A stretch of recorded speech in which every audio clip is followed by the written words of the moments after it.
everybody. My name is Jason, and I wanted to talk to everybody about me. This is an about me video, and here goes. I was born in Dallas, Texas, and lived in Grand Prairie, Texas, which is close to Dallas. It's between Dallas and Fort Worth. There's Grand Prairie and Arlington. I used to live in both cities, on and off through elementary school and middle school. I didn't really. I had a lot of friends when I was in school, but I really kept to myself because I wanted to be a good kid to my parents. I made my grades. I was an A/B student. I used to make A's, all A's sometimes, and sometimes I made B's. But I had a pretty good life while I was in Texas. Nevertheless, my parents were very strict. They wouldn't let me have my friends come over to my house. I didn't really have any sleepovers or anything like that. So my childhood was difficult, but I obeyed my parents. And then after going to middle school, my dad decided to move to Florida because his job, he had better pay over here. He was offered better pay. So we moved over to Florida. We lived in Kissimmee in an apartment. Then I started high school in Florida. Went to Poinciana High School, where in ninth grade, once I went to ninth grade, I didn't want to do any of the work because some of the work in the schools in Florida are said to be one of the worst schools that anybody could go to. And coming from Texas, where Texas was the second best state in school, some of the classes that I took in high school were like the same classes that I took in middle school, so I didn't want to do them. So in ninth grade, I failed a class and was making a few F's because I would refuse to do the work. But my parents, being as strict as they are, they would punish me, and so I decided, well, fine, I'll do the work. I just don't want to talk to anybody. I didn't really have that many friends in high school. I stayed to myself, like I said, and tried to get through high school. I hated high school because of the learning that they had. The learning curriculum that they had there was pretty bad. But I did all the work. I started making B's and A's again, and I thought I challenged myself in 11th grade. I started taking AP classes or honors classes, and I took honors chemistry, honors physics, and AP language and AP literature while I was there. And then and I didn't do any drugs or anything, but I did hear some of my friends would smoke marijuana, and it kind of caught my attention, but I didn't really think of it then. It was probably like a subconscious thing.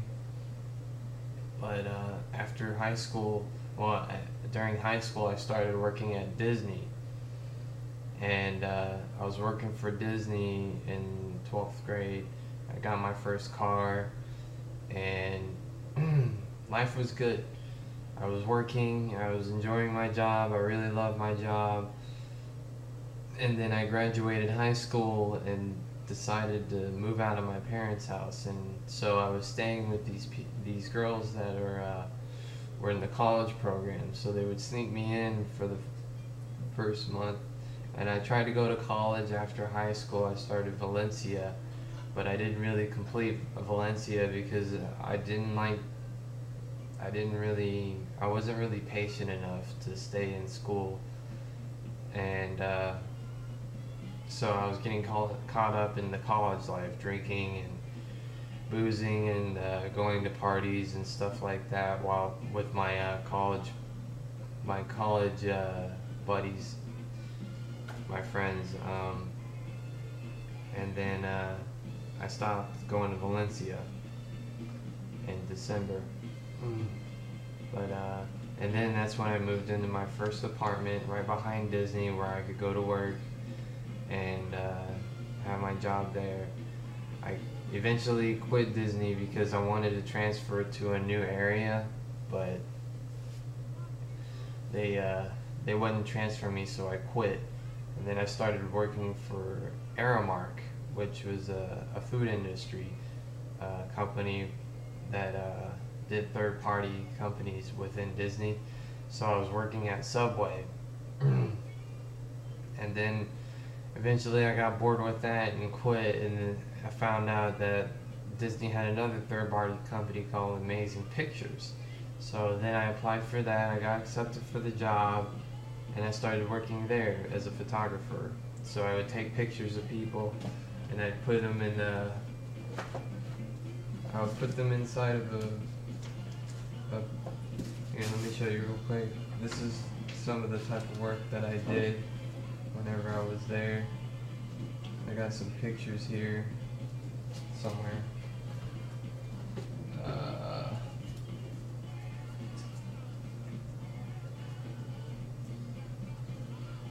don't think I have them here with me.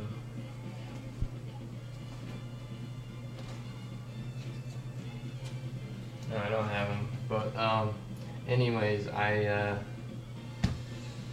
started taking pictures, and what I would do is you would take a picture of somebody's face, and what you do is you put their face inside of a picture, maybe of a muscle magazine, or they're actually magazine covers, or pictures of people in the. Here we go. I got it. So this is what I did. See that? It's a picture of me. I put my face inside the little white area. Inside the white area, and what you do is you have them turn their head a certain way and make them make a face. This is another one of me. Here's another one. And what you do is you level the color out. You blend in the color and everything. I was pretty good at what I did, but it's pretty funny, all the pictures that I did. The coworkers and I were getting along very well. I wish I had this job back, but I can't go back anymore because I'm red flagged. I created a scene at Disney and things got out of hand, so it was like here's another one of me. That's Han Solo. And here's one of me as Anakin. Here's another muscle magazine that I did. I did both the girl and the guy. It was pretty funny. But and here's my friends. These are my roommates that I live with. This was the roommate I got the apartment with. She's a very cool chick. And then this one was another roommate that I had. There's another one of Lindsay.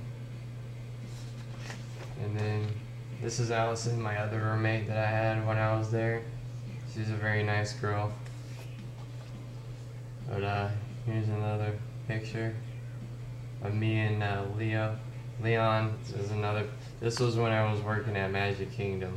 I was actually working at my home base was actually I think it was MGM Studios. Now they call it Hollywood Studios.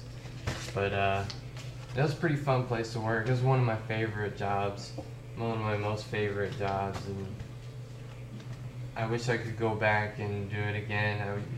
I came back and forth at that job 3 different times, and the third time that I went, I became an assistant manager, and then quit because of some reason. But anyways, I was working there for a while, and then I stopped working there, and then eventually I moved out of the apartment because of some roommate issues that I had with another person, with Lindsay. But it was pretty fun. After that, when I was living in that apartment complex across the street from Disney, I eventually got caught up with the wrong crowd, and this is where everything started going downhill. I met my girlfriend at Disney, and then she asking me if I smoke marijuana, and being naive and wanted to be cool, I told her, yeah, I smoke marijuana, you know. I smoke all the time, blah, blah, blah, you know, and wanted to be cool. So we go over to her friend's house, and then her ex-boyfriend's house, actually, which she was cheating on me, and she did cheat on me a few times, so I eventually broke up with her later on. But then I started smoking marijuana, and the first time I took a puff, they told me to take the deepest breath that I could.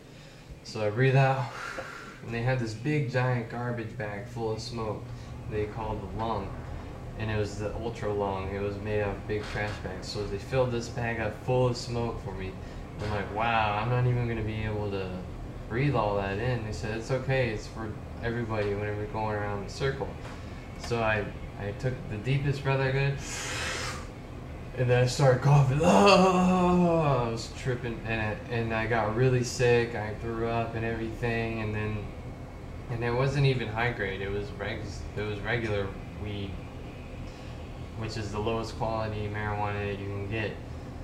But I got really sick. I asked my girlfriend if she could take me home, and so she drove me home. And on the way home, I'm having a psychedelic trip where I look up and all the street lights were just bending over and touching the hood of the car and then leaving. They were all changing colors and stuff like that. And I'm sitting there tripping balls, and all the way home. And then I wake up the next day feeling good. I survived, and then I was hooked on marijuana. I wanted to smoke it again, and I started smoking. And then I met another person at Disney while I was working at Amazing Pictures, and he said he knew some people in the same neighborhood that has a party a lot. And so I went over to the party, and they were all drinking, smoking, and stuff like that. And so I got caught up smoking marijuana there and drinking. And then they would have a party almost every day, so I go there almost every day to hang out. And I met these group of friends that were really, really cool. We started getting really close, and then they introduced me to acid, or actually it was ecstasy first. And I started rolling. I was doing good. I was playing the water boy. I was giving people water. They said to make sure that I have water whenever I do it. So I made sure everybody had their water at the party. I was kind of like the bitch boy with water. But I didn't know I was rolling. I was having a good time. And rolling ecstasy increased my sense of touch, which made everything feel good. It made my body feel good and everything. And it made your eyes sensitive to light. So you would have to roll in the dark, where all the light, you could see light trails, and you could basically draw pictures with light sticks, and it would look amazing. So later on in the year, they introduced me to LSD, acid. So what I would do is I would take acid, and then we trip, and they were trying to help me trip and all that. And then after that party, we had another party where, I started doing cocaine too as well, and meth a little bit here and there, but I didn't like meth, so I just stuck with the ecstasy and acid, and we would do both ecstasy and acid, combine them both together. And of course, we're smoking marijuana as well. I've been smoking marijuana a lot, and I was starting to deal marijuana. I became a dealer after a while. I moved out of my apartment and moved into my parents' house, and then I moved from my parents' house into that new group of friends, circle of friends they had. They had a room open, so me and my best friend, we share a room. So I moved back into that same apartment complex, but further down the building all the way at the end, and met a lot of cool people there. And then one day we decided to do something even crazier. We would go to Halloween Horror Nights, and by this time I've already quit working at Disney, and I started working at Red Lobster. and everybody in the house was working at Red Lobster. So I started working at Red Lobster um, in 2006, and before that I was working as an AC technician. I was not a technician, but a test and balance helper, where I was making $10.50 an hour working out of Orlando, which I tried to keep that job and work at Red Lobster at the same time. So I had two jobs for a couple months, and then eventually I quit the job working as an AC tech, and started working at Red Lobster full time, being a busser and a host. And we were getting into parties where we were doing ecstasy and acid once a month, every month. We had it all scheduled and planned out every time, saving our money and doing that. And I was dealing marijuana at the time too, out of the house. And it was pretty interesting, that life I was living, and being able to explore my other senses to the max. And whenever I started doing LSD, they were telling me that it was like crossing senses together, being able to smell colors and taste sounds and stuff like that. And I really didn't understand that yet, but it was pretty cool to trip with them and see things and manipulate matter and everything. And now I learn that I can manipulate matter when I'm under the influence of that stuff. But anyways, we did that, and after a while, in October, I was going to become a server at Red Lobster. So I was training to become a server. We decided to go to Halloween Horror Nights on acid. So when we were walking into the parking lot, we would drop our acid, then we would go in the park. And I started tripping really bad with a group of friends, and we were all staying together and everything, and we were riding the rides, and I had a big experience on that. I can tell y'all later about the experience, but I got really fucked up on acid, and then whenever we went back to the house, we started rolling on ecstasy. And while I was on acid, we took some ecstasy, because acid, it takes about 14 hours to leave your system.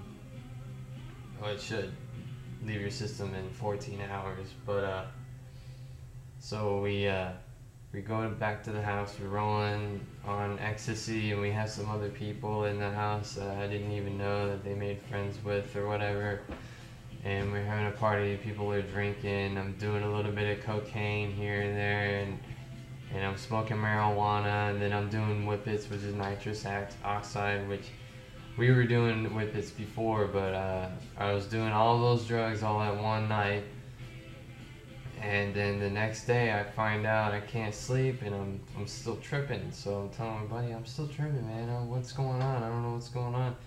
And then I sort of freaked out, and then a couple of days later, I wasn't sleeping, and I wasn't eating. I was drinking water every now and then, but I really didn't want anything to do with food, because I thought I was being poisoned or something like that. I had a mental breakdown over that. So a couple of days later, I asked my friends to take me to the hospital. So we went over to Sand Lake Hospital in the middle of the night, and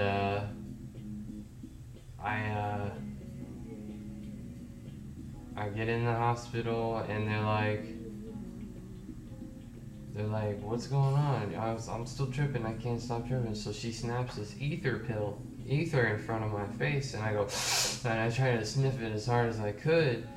And I remember she replied, "Whoa, you're a strong one." And I wouldn't wake up, I was still in a waking dream state that I couldn't control.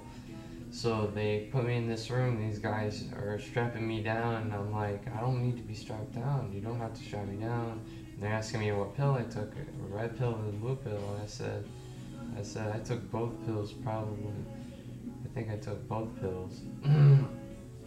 But anyways, I get into the room, and I apparently, things were moving around pretty fast and stuff, and then I noticed the clock is ticking on there, it's slowing down, and then eventually it would stop ticking. And then a nurse came in, and she took my pulse, and she looked at me and she said, "Oh, you're dead," and then she left the room. I didn't remember that after she said that, and then my guardian angel, one of my friends actually, she came in the room and asked me if I was ready to go. I didn't understand what was going on, but I told her no, I'm not ready to go. But I want a Spanish girlfriend and a lot of money and a family. And then she left, and then she then the doctors come in, and it looks like the time starts slowly ticking again, but it didn't start ticking until all the doctors, all the nurses and stuff, it looked like everybody was rushing in and out really fast, like time was moving very fast around me, and I didn't understand what was going on. Later on, I figured out that I had died, that I went under cardiac arrest, and then they had to revive me, but they kept it all a secret and didn't tell me what actually happened. So all that happened, and I leave the hospital. I feel like I'm doing a little better, but not really. So I get back to the apartment, and we're chilling and stuff, and I still can't sleep. So I'm still tripping, and I don't know how to fix myself. And then a few days later, my buddy's like, well, we're gonna call your parents. And so they call my parents, they pick me up, they find out I do all these drugs, so they move all my stuff out. I went to the hospital, right, in St. Cloud, and apparently I was in a coma for a whole week. And my experience in the coma was that I was awake the whole time. I never went to sleep. And I was seeing all kinds of crazy things going on, which is another story I could tell you. But after that, I got back out, and then I tried to move out again. I moved out of my parents' house. I didn't really hang with my friends that much anymore, but I was still smoking marijuana. Marijuana's been the only drug that actually is the only drug that I would do. So I stopped doing that, and I tried, and then I ended up moving to another friend's house, working at Planet Hollywood, and I got caught up doing acid again. And I only did it once or twice, and then I started doing coke again when I promised someone that I would never do cocaine again. And then after that, I moved out back to my parents' house again. My parents sold my car because I wanted to move out to that house. So then I was carless, and then I moved into my other friend's house over in Orlando. And I told God, apparently I prayed to God, I said, I want to experience jail. So like 2 weeks later, I have a freak out. I ended up in the hospital again. Then I came back out, went back to my friend's house that I was staying at, and then I was at Disney one time, and then I went to Disney to go look for a job at Planet Hollywood again because I had quit and I wasn't working.